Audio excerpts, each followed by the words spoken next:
Saya harap kita semua baik-baik, sehat senantiasa oleh karena Tuhan menyertai dan memberkati kita semua. Amin Bapak Ibu.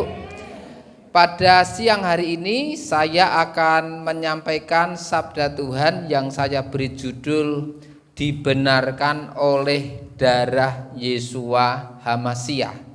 Saya ajak kita untuk membaca apa yang tertulis di kitab Roma Bapak Ibu di pasal yang kelima, Roma pasal 5 ayat 8 sampai dengan ayat 10. Saya akan bacakan bagi kita. Demikianlah sabda Tuhan. Namun Elohim menunjukkan kasih-Nya sendiri kepada kita bahwa ketika kita masih berdosa, HaMasyiah sudah mati ganti kita. Kemudian terlebih lagi sekarang sesudah dibenarkan oleh darahnya, kita akan diselamatkan olehnya dari murka. Sebab tatkala masih menjadi musuh, kita sudah diperdamaikan dengan Elohim melalui kematian putranya. Terlebih lagi sesudah diperdamaikan, kita akan diselamatkan oleh hidupnya. Bapak Ibu, tentu kita tahu bahwa ayat ini ditujukan untuk orang-orang Roma, yaitu orang-orang bukan Yahudi yang menerima Yeshua sebagai Tuhan dan Juru Selamatnya. Tadi kita diingatkan, bukan hanya orang Roma tetapi kita, bahwa Elohim sudah menunjukkan kasih-Nya sendiri kepada kita, yaitu bahwa ketika kita dulu masih berdosa, Tuhan Yesus HaMasyiah sudah mati menggantikan kita. Ini hal yang luar biasa dan sebetulnya untuk dunia ini Bapak Ibu Saudara. Kita tentu ingat ada ayat yang mengatakan karena begitu besar kasih Elohim akan dunia ini sehingga Ia mengaruniakan putranya yang tunggal supaya setiap orang yang percaya tidak binasa tetapi memperoleh hidup yang kekal. Lebih lanjut dikatakan tadi, kemudian terlebih lagi sekarang sesudah dibenarkan oleh darahnya, kita akan diselamatkan olehnya dari murka. Jadi ketika kita ini dibenarkan oleh Yeshua HaMasyiah, Bapak Ibu, kelak kita tidak akan mengalami murka Tuhan. Kita akan diselamatkan dari murka Elohim yang akan menimpa dunia ini, menimpa setiap orang yang menolak untuk beriman kepada Yeshua HaMasyiah. Kalau yang namanya kita dibenarkan, maka kita harus ingat bahwa dulunya kita tidak benar. Betul Saudara?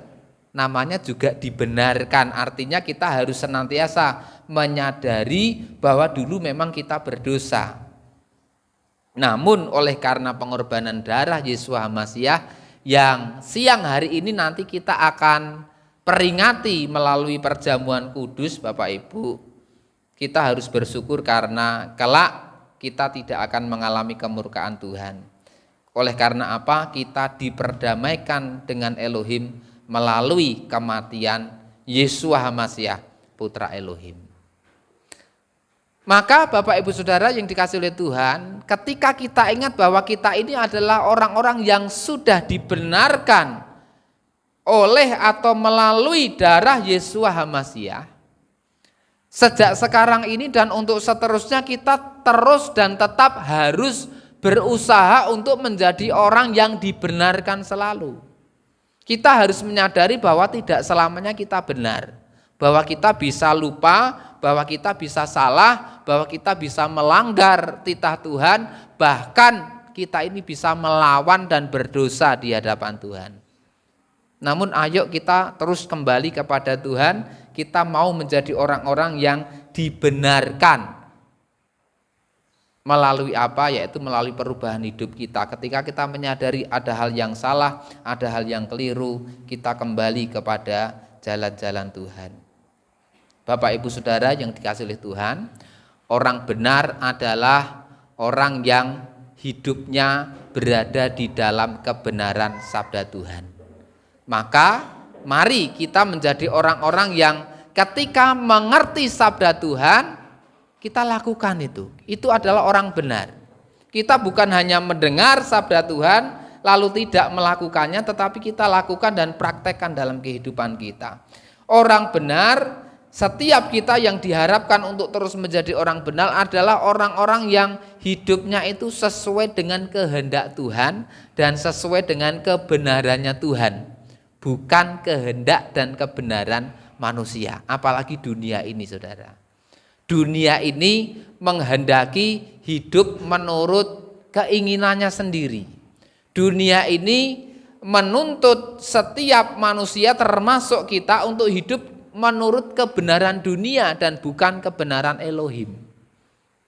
Maka termasuk seperti yang dikhotbahkan oleh Bapak Gembala sidang di pusat tadi pagi, di dunia kekristenan itu ada dalam tanda kutip ID dan MUI versi Kristen, yaitu lembaga-lembaga kekristenan yang tunduk kepada sistem yang sudah ada dan tidak lebih tunduk kepada aturan firman Tuhan yang tertulis di kitab suci, saudara.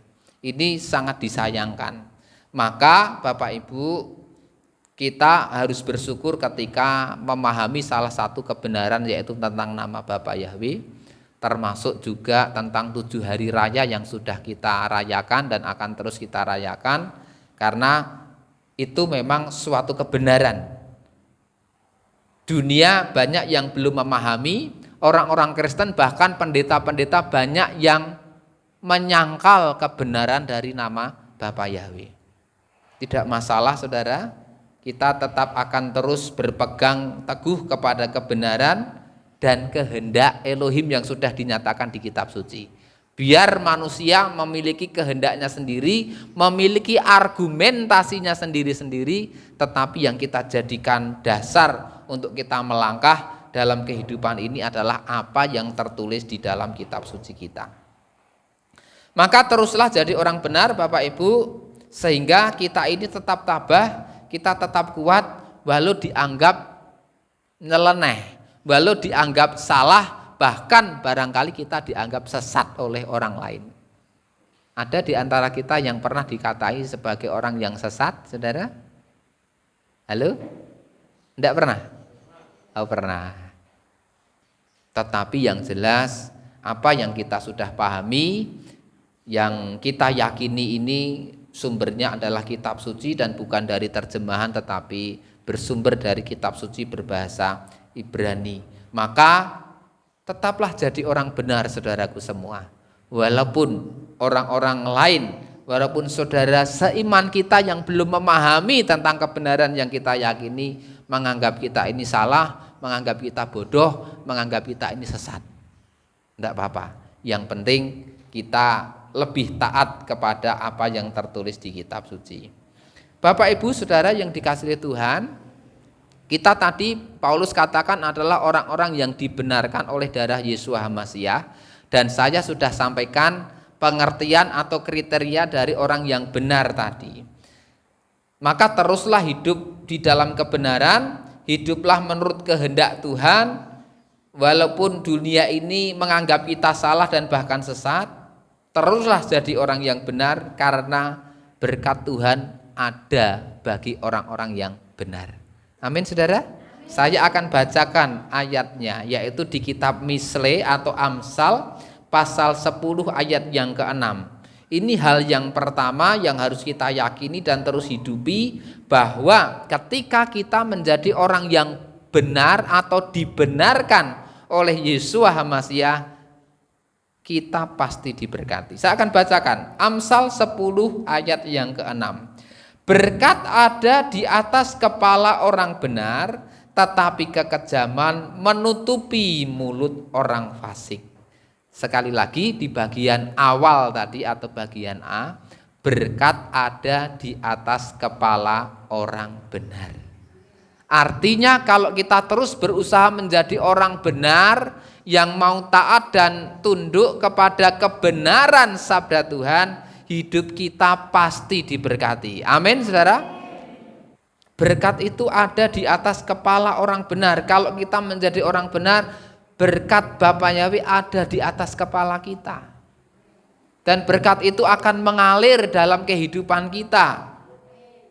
Apa yang kita kerjakan, apa yang kita lakukan, Bapa Yahweh berkenan dan pasti memberkati. Maka membuat berhasil apapun sepanjang itu tidak bertentangan dengan sabda Tuhan. Saya akan bacakan lagi, ada satu ayat yang mengatakan di kitab Misle atau Amsal pasal 3 ayat 33, Saudara.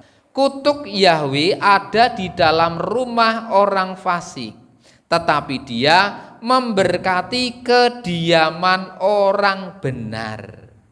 Orang-orang yang fasik itu mereka akan terkena kutuknya Yahweh. Tetapi mereka orang-orang yang benar akan diberkati oleh Yahweh. Dikatakan tadi, tetapi dia memberkati kediaman orang benar. Kediaman kita, tempat tinggal kita akan diberkati oleh Bapa Yahweh sepanjang kita hidup benar, sepanjang kita mau terus dibenarkan oleh darah Yesua HaMasyiah. Kalau rumah kita, kediaman kita diberkati oleh Bapa Yahweh, maka apa yang ada di dalam rumah kita, apa yang ada di dalam keluarga kita, kira-kira diberkati atau tidak, Saudara? Pasti diberkati. Karena kediamannya sudah diberkati, maka apa yang ada, yang berdiam di situ akan diberkati. Kita, suami, istri, anak-anak, orang tua kita pasti diberkati. Ayatnya sangat jelas, sangat tegas mengatakan demikian kok, Saudara. Amin. Dan saya yakin kita merasakan hidup kita memang benar-benar diberkati. Dan saya rindu kita akan semakin diberkati oleh Bapa Yahweh. Amin, Saudara. Saya lanjutkan lagi, Saudara. Kitab Misle atau Amsal pasal 16 ayat 6 saya akan bacakan. Di rumah orang benar ada banyak harta benda, tetapi penghasilan orang fasik adalah bencana. Dikatakan di situ, di rumah orang benar ada banyak harta benda. Mungkin di rumah orang fasik juga harta bendanya juga banyak, Saudara. Tetapi biasanya orang fasik atau orang jahat memperoleh harta bendanya dengan cara yang tidak benar, dengan cara yang berdosa. Dan saya percaya mereka tidak bisa menikmati harta benda yang sudah dikumpulkan. Artinya kalau bahasa orang sebelah, mereka katakan ora berkah atau tidak berkat, begitu, Saudara.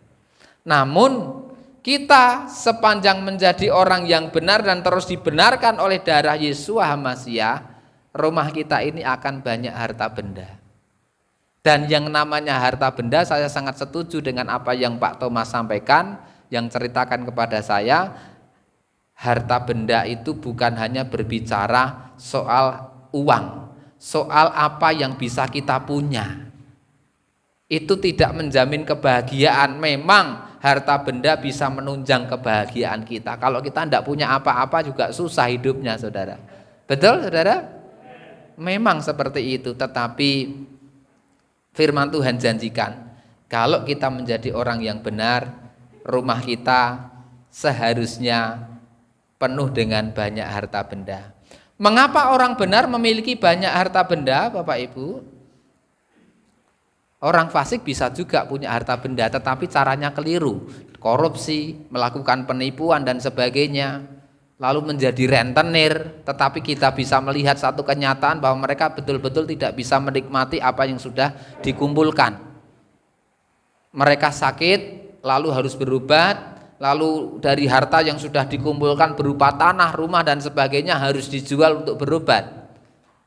Lalu nanti setelah habis dia meninggal, tidak selesai sampai di situ, Saudara. Anak cucu keturunannya masih menanggung kesalahan dari orang tuanya. Betul apa leres, Saudara? Kalau seseorang mengikat perjanjian dengan setan, termasuk meminta pesugihan kepada setan, maka anak-anaknya ini jadi sulit untuk memperoleh pesugihan, Saudara. Memperoleh kekayaan jadi sulit. Jadi hidupnya terkutuk. Oleh karena apa? Bukan harta anak-anak itu sudah dikumpulkan, disedot oleh orang tuanya, bukan. Tetapi anak-anaknya terkena kutuk oleh akibat kesalahan yang dilakukan oleh orang tuanya. Saudara bisa baca di kitab Keluaran maupun juga Ulangan, bahwa kalau ada orang yang ada ilah lain di hadapannya, bahwa kalau ada orang yang membuat patung yang menyerupai apapun kemudian menyembah patung itu, Elohim kita adalah Elohim yang cemburu, yang kemudian akan membalaskan kesalahan orang yang tadinya menyembah berhala tersebut sampai kepada keturunan yang ketiga dan keempat. Artinya 7 turunan, saudara. Wah, Tuhan kita kok pendendam ya. Sing salah dulu leluhur kita, tapi kok kita bisa kena dampaknya. Ya memang seperti itu, bukan Tuhan balas dendam atau pendendam, bukan. Memang itu aturan Tuhan. Karena Tuhan menghendaki supaya setiap orang itu beriman kepadanya, menyembah kepadanya dan tidak menyembah berhala, tidak menyembah kepada ilah-ilah yang lain. Maka saya berdoa kita terus jadi orang benar, sehingga rumah kita itu akan ada banyak harta benda. Amin. Bukan hanya diberkati secara rohani, tapi saya sangat-sangat rindu secara jasmani pun kita ini diberkati. Dan yang namanya banyak itu relatif, tidak harus jumlahnya sampai MM-an, saudara. Tidak harus, tetapi yang penting cukup, saudara. Amin. Mau masak sayur lodeh sama tempe goreng cukup apa tidak? Cukup. Kok pengen gule ya? Lah kelanganane Pak Sonati. Gule kambing kok gule kambing. Gule sapi keturutan juga bisa karena cukup ada harta benda. Pengen bangun rumah cukup apa tidak, saudara? Cukup uangnya gitu. Yang penting cukup, enggak usah berlebihan, enggak usah banyak-banyak. Cukup itu sudah segala-galanya. Seperti Pak Thomas mantok ke anak, cukup enggak Pak Thomas? Cukup, kemarin menikahkan anak, cukup. Lebih sisa-sisa. Itu, saudara. Dan kenapa? Saya rindu untuk kita bisa menikmati. Wajah nanti menyekolahkan anak juga kita cukup. Kita cukup punya uang untuk bisa menyekolahkan anak. Untuk menghidupi keluarga, saya rindu kita mengalami itu. Dan bagaimana caranya dan kenapa bisa orang benar itu memiliki banyak harta benda? Karena mereka berlaku dan bertindak betul-betul sebagai orang benar. Suami bertindak sebagai kepala rumah tangga, menjadi imam dalam keluarga, tetapi sekaligus menjadi tulang punggung keluarga yang bekerja dengan tekun, bekerja dengan jujur, untuk bisa menghasilkan keuangan di dalam keluarga, sehingga perekonomian di dalam rumah tangga bisa terwujud, menjadi kuat perekonomiannya, saudara. Itu kalau suaminya adalah suami sebagai orang benar, maka dia akan bertindak dengan benar, bekerja dengan tekun, bekerja dengan rajin dan jujur. Demikian juga istri, saudara, kalau istri tersebut menjadi orang benar seperti yang dikehendaki oleh Tuhan, maka dia akan dapat mengurus keluarganya dengan baik. Dia akan bisa mengelola keuangan dengan baik. Seberapa yang diberikan Tuhan melalui suaminya, dia akan kelola. Bagaimana caranya supaya uang ini cukup untuk, misalkan gajinya seminggu sekali, bisa untuk seminggu. Misalkan gajinya sebulan sekali, bagaimana caranya yang saya terima dari suami saya ini bisa cukup untuk sebulan. Kalau tidak cukup, dia akan berpikir kembali bagaimana caranya supaya bisa cukup. Maka dia kadangkala membantu bekerja suaminya. Aku pengen bukan hanya suamiku yang kerja, tetapi saya juga ingin kerja. Yang penting saya sehat dan yang penting saya melakukan dengan sukacita. Seperti untuk Tuhan, saya ingin ngunduh berkatnya Tuhan dengan cara apa? Dengan bekerja dengan tekun. Saya akan bacakan bagi kita Bapak Ibu di kitab Misle atau Amsal pasal 14 ayat yang pertama. Kitab Amsal pasal 14 ayat yang ke-1. Wanita-wanita yang bijak membangun rumahnya, tetapi yang bodoh merobohkannya dengan tangannya.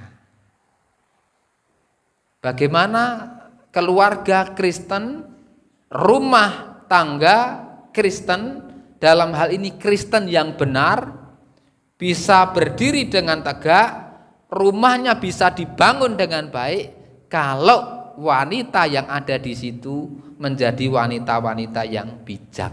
Dia akan membangun rumahnya. Tetapi kalau wanita yang ada di dalam sebuah rumah tangga itu bodoh, saudara, penulis Amsal memahami, maka dengan tangannya, dengan apa yang dia kerjakan, dengan apa yang dia lakukan, akan merobohkan rumah tangganya. Betul, saudara? Itu karena sikapnya, hatinya, perbuatannya, tutur katanya tidak benar, tetapi salah. Maka saya perlu sampaikan dan ajarkan ini kepada setiap kita di tempat ini, terutama anak-anak muda, supaya anak-anak muda di tempat ini sejak sekarang ini mempersiapkan diri dengan betul-betul, dengan sungguh. Kelak ketika saya berumah tangga, saya ingin bisa membangun rumah tangga dengan baik, dengan takut akan Tuhan, menjadi rumah tangga yang diberkati oleh Tuhan, yang kemudian akan mempermuliakan nama Tuhan, bukan mempermalukan Tuhan. Amin, saudara. Haleluya. Saya lanjutkan lagi, mengapa orang benar bisa memiliki harta benda yang banyak?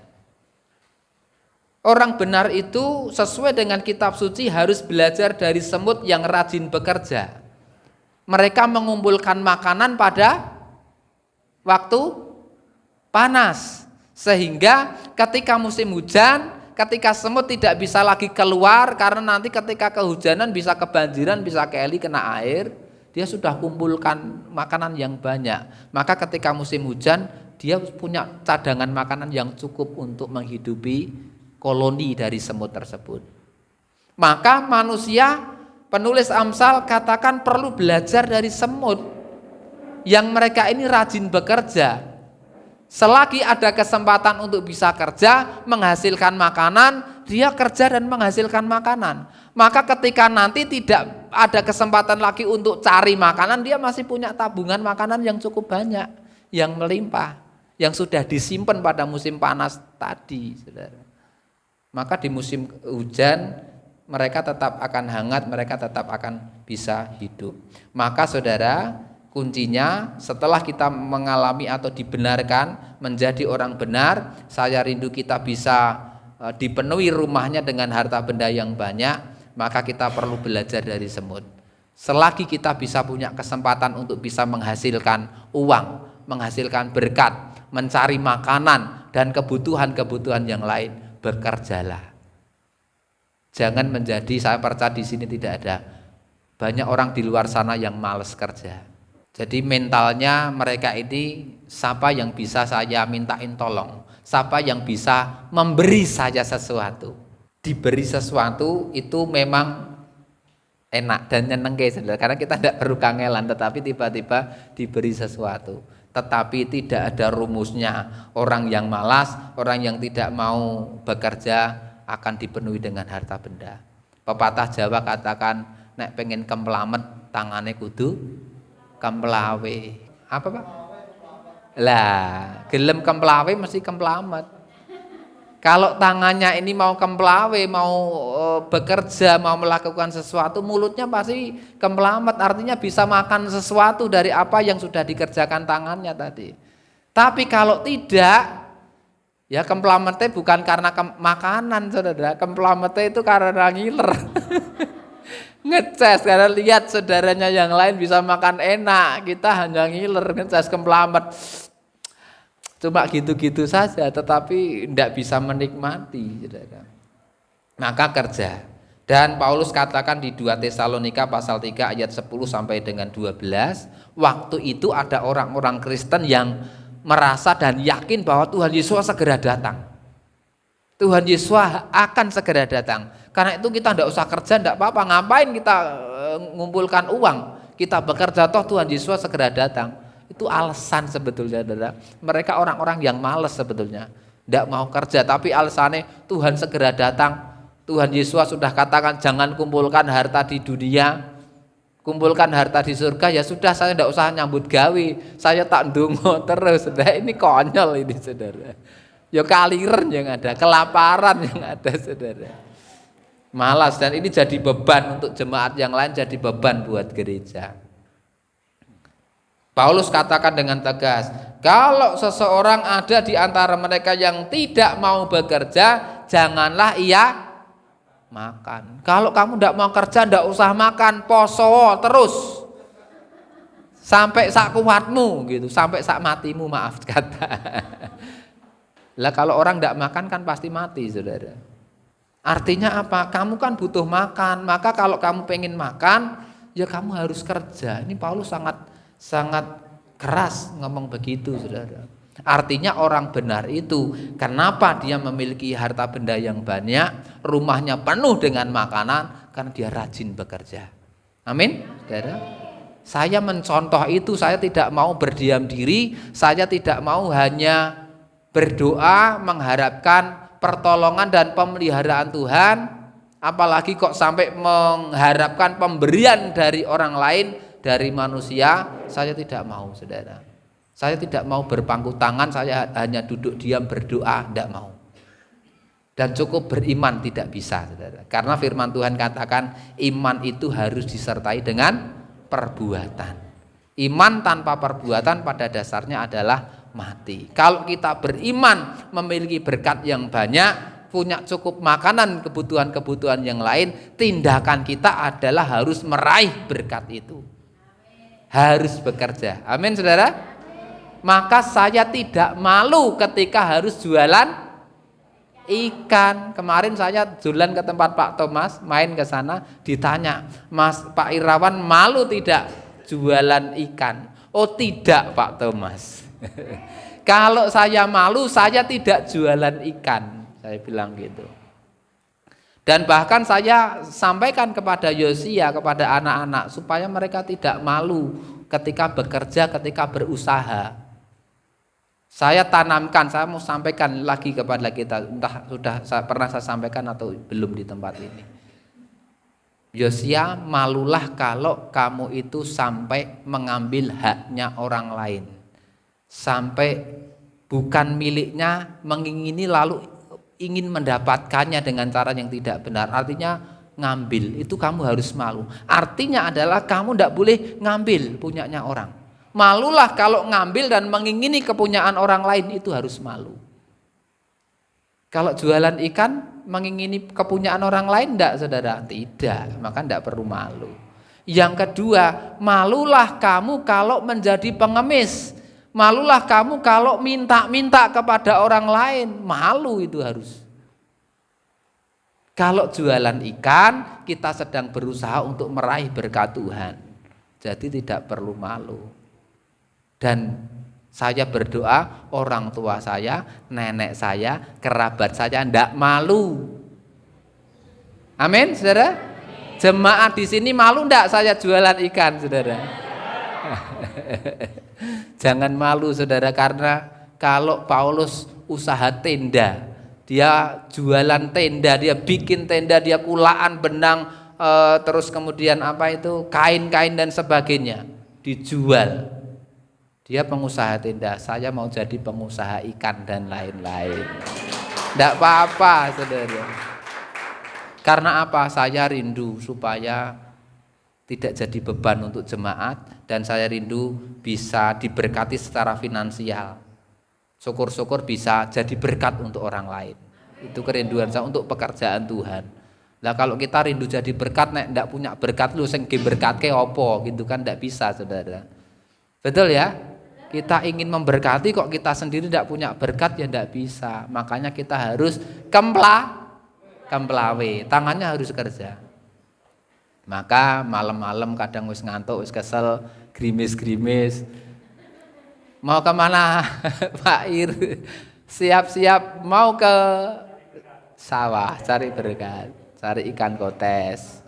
Dapat belut, dapat wader, dapat uceng, tak bungkusi, tak jual. Payu ndak, saudara? Payu, amin. Walaupun ada beberapa yang rodok kesuwen mati, ya itu wajar, tetapi kebanyakan laku. Jadi kalau Yosia, Mose, Pa minta uang jajan, atau Ma minta uang buat jajan, kadang-kadang selalu ada, harusnya ada gitu.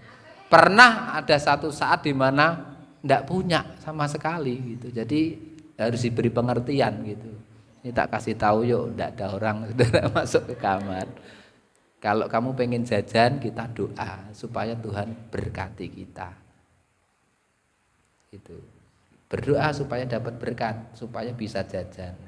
Maka dengan saya jualan ikan, Bapak Ibu, raketung sithik nek kalau anaknya minta jajan, beli sesuatu ya selalu ada uang untuk ngasih uang jajan. Rasanya orang tua kalau ada anak minta jajan atau minta sesuatu tidak punya duit itu gerantes, sakit hatinya saudara. Itu loh saudara. Maka Tuhan memberkati ketika kita berusaha dengan sungguh. Lalu Bapak Ibu, kenapa di rumah orang benar itu selalu ada banyak harta benda? Orang benar itu akan diberi hikmat di dalam melakukan sesuatu dan di dalam menghasilkan uang. Dikatakan di kitab Amsal atau Misle pasal 8 ayat yang ke-18, kekayaan dan kehormatan ada padaku, juga harta yang, coba kita baca ya, Amsal pasal 8 ayat yang ke-18. Amsal 8 ayat 18. Kekayaan dan kehormatan ada padaku, juga harta yang tetap dan keadilan. Artinya ku yang dimaksud di situ adalah hikmat. Kekayaan dan kehormatan ada pada hikmat, juga harta yang tetap dan keadilan. Artinya seseorang kalau takut akan Elohim, takut akan Bapa Yahweh, kalau dia bisa menerima hikmat dari Bapa Yahweh, maka dia ini akan memperoleh kekayaan. Dia akan dapat memperoleh kehormatan. Karena hikmat itu diberikan oleh Tuhan. Kita tahu Salomo pernah minta hikmat kepada Tuhan. Sehingga dengan hikmat dari Tuhan itu dia bisa mengumpulkan kekayaan yang sangat banyak, saudara. Maka kitab suci katakan tidak ada orang yang seperti Salomo, baik sebelum dia ataupun sesudah dia. Dalam hal kekayaan itu paling kaya, sak sugi-sugi orang, saudara. Kalau ada orang yang terkaya di dunia sekarang ini, saya yakin kekayaannya tidak melebihi kekayaan yang pernah diperoleh atau dikumpulkan oleh Raja Salomo. Lalu tadi juga harta yang tetap dan keadilan. Kalau orang takut akan Elohim, kalau orang itu memiliki hikmat Tuhan, bukan hanya kekayaan tetapi dia akan menjadi orang-orang yang mendapatkan kehormatan, artinya dihormati oleh orang-orang lain. Bukan kita gila hormat atau ingin dihormati oleh orang-orang lain, tapi dengan sendirinya lewat sikap hidup kita yang kita takut akan Tuhan, lewat perbuatan kita, lewat perkataan kita yang baik, yang mempermuliakan Tuhan, dengan sendirinya orang akan menghormati kita. Amin saudara, itu pasti terjadi. Dan kalau kita menjadi orang yang benar, Bapak Ibu Saudara, kitab suci kita mencatat sangat banyak sekali yang bisa kita peroleh. Kalau orang hidup dalam kebenaran, maka pembelaan Tuhan ada buat orang tersebut. Pembalasan dari Tuhan akan berlaku bagi dia. Akan ada buah bagi orang benar. Jadi sesuatu yang kita kerjakan, kita usahakan, suatu saat akan ada buahnya, itu pasti saudara. Karena kita terus berusaha untuk menjadi orang-orang benar, orang-orang yang sudah dibenarkan oleh Tuhan Yesus HaMasyiah, oleh darahnya. Ketika kita menjadi orang yang benar, damai sejahtera itu akan ada di dalam kehidupan kita. Amin, saudara. Tidak dipenuhi dengan perselisihan, tidak dipenuhi dengan kebencian dalam kehidupan orang itu maupun rumah orang itu. Karena kita bertindak sebagai orang yang benar. Suami bisa mengasihi istrinya dengan baik, istri bisa menghormati dan tunduk kepada suaminya, anak-anak bisa hormat dan tunduk bukan hanya kepada Tuhan tetapi juga kepada orang tuanya. Maka rumah tangga akan betul-betul kuat. Dan kalau mengelola keuangan dengan baik, harta benda akan penuh di situ. Jadi tidak royal, tidak habis, saudara. Bahkan bisa dipakai untuk banyak hal. Siang hari ini Bapak Ibu, saya tidak mengajarkan kita untuk menjadi orang-orang yang memburu kekayaan. Saya tidak sedang mengajar kita untuk begitu. Karena Tuhan Yesus memang sudah mengajarkan bahwa kita itu tidak boleh mengumpulkan harta di dunia. Yang kita kumpulkan adalah harta di samayim atau surga. Namun kita harus bekerja. Namun kita harus mengumpulkan uang di dunia ini untuk menghidupi kita. Dan terutama supaya kita ini bisa menjadi berkat bagi orang lain, termasuk untuk pekerjaan Tuhan. Memang saya katakan sekali lagi saudara, uang itu bukan segala-galanya. Uang bukan jaminan seseorang menjadi bahagia. Namun dengan uang bisa menunjang kebahagiaan apa tidak saudara? Bisa. Banyak orang punya uang yang banyak tapi hidupnya tidak bahagia, berakhir dengan bunuh diri, sangat banyak. Tetapi kalau kita tidak punya uang, ya kita bahagia juga sulit saudara. Karena kita angen-angen kepengen apa, ya tipas dipupus lagi, kepengen tok, mengimpi tok nanti sambil duduk di bawah pohon, entah di sawah, di gubuk, ketawa-ketawa sendiri membayangkan sesuatu yang bagus, yang indah, tapi hanya sekedar angan-angan yang belum menjadi kenyataan. Maka Bapak Ibu, saya rindu hidup kita betul-betul menjadi orang yang benar, hati kita dipenuhi dengan harta benda samayim, yaitu sukacita, damai sejahtera yang luar biasa, perkara-perkara rohani, tetapi termasuk perkara jasmani. Karena sekali lagi, uang bukan segala-galanya, tetapi segala-galanya butuh uang. Betul apa benar? Segala-galanya butuh uang saudara. Wong pipi saja butuh uang. Betul?